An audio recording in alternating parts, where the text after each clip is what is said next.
नमस्कार दोस्तों, लेकर आए आपके लिए बीएससी मैथमेटिक्स में डिफरेंशियबिलिटी। डिफरेंशियबिलिटी क्या होता है और कैसे टेस्ट किया जाता है, इस वीडियो के माध्यम से हम समझने वाले हैं। तो चलिए वीडियो स्टार्ट करते हैं। डिफरेंशियबिलिटी जो है बेसिकली क्या है कि ये जो है एक फंक्शन है जो क्लोज इंटरवल में आर से डिफाइन है, is a real value function है ना। ये real value function, it is said to be a differentiable at point of x equal to c पर। माने x इक्वल टू सी पर ये फंक्शन है, कोई फंक्शन क्लोज इंटरवल में अगर वो डिफरेंशिएबल होता है, यदि उस पर लिमिट जो है limit x tends to c f x minus f c बटा एक्स माइनस सी ई जो है फाइनाइटली जो है एग्जिस्ट करता हो। कहने का मतलब ये जो है इस पर x इक्वल टू सी पर ये लिमिट जो है माने निश्चित रूप से क्या करता हो, एग्जिस्ट करता हो, तब जा करके ऐसे फंक्शन को हम लोग डिफरेंशिएबल बोलते हैं और इस पॉइंट पर इस फंक्शन को डिफरेंशियबिलिटी बोलते हैं। तो डिफरेंशियबिलिटी का मतलब है कि उस पर लिमिट लेते हैं, उस पॉइंट पर लिमिट लेकर के f x minus f c बट्टा एक्स माइनस सी अगर ये एग्जिस्ट करता है फाइनाइटली, तो इस तरह के फंक्शन को हम लोग डिफरेंशियबिलिटी बोलते हैं।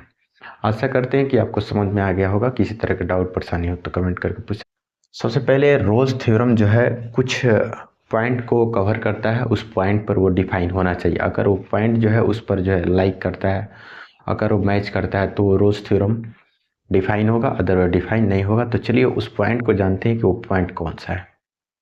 सबसे पहले रोल्स थ्योरम जो है, let f be a function define on close interval a comma b में।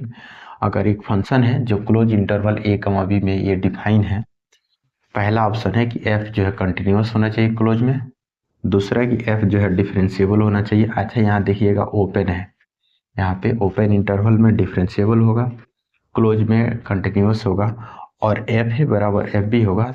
देन देयर एग्जिस्ट, ये देयर एग्जिस्ट का सिंबल है, then there exist c belongs to a comma b, जो सी का जो मान होगा, सी एक ऐसा बिंदु मिलेगा जो ओपन इंटरवल के बीच जो है बिलोंग करेगा, सच दैट उस केस में जब ये बिलोंग्स करेगा इस प्रकार से बिलोंग करेगा कि उस केस में एफ डैश सी का मान क्या होगा, जीरो होगा।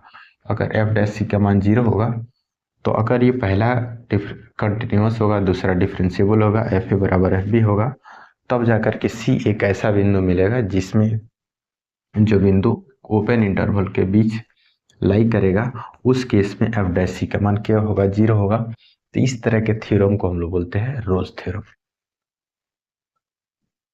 आइए इसके फिगर को समझते हैं। यहाँ पे एक कर्व है, ये आपका कर्व है, इस कर्व पर दो पॉइंट यहाँ लिया गया, एक पॉइंट यहाँ, एक पॉइंट यहाँ है, और ये एक पॉइंट है जिस पर मैक्सिमम वैल्यू गेन हुआ है, प्राप्त हुआ है।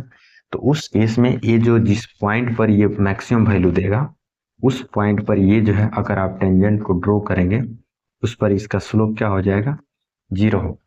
अब स्लोप जीरो हो जाएगा, उसी पॉइंट पर जब स्लोप जीरो होगा तो उस केस में जो बिंदु मिला है, जिस बिंदु पर ये स्लोप जीरो हुआ है, उसी बिंदु को क्या बोलेंगे, वो बिंदु जो है इस ओपन इंटरवल के बीच लाई करेगा।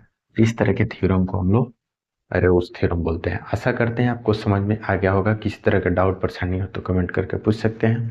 चैनल को पहली बार है तो सब्सक्राइब जरूर कर लीजिएगा, बेल आइकन प्रेस कर लीजिएगा। मैं ऐसे ही एमएससी और बीएससी की वीडियो लेकर आते रहता हूँ, तो वीडियो को ज़्यादा से ज़्यादा शेयर करिए अपने दोस्तों के साथ। मिलते हैं कोई नए वीडियो में, तब तक के लिए।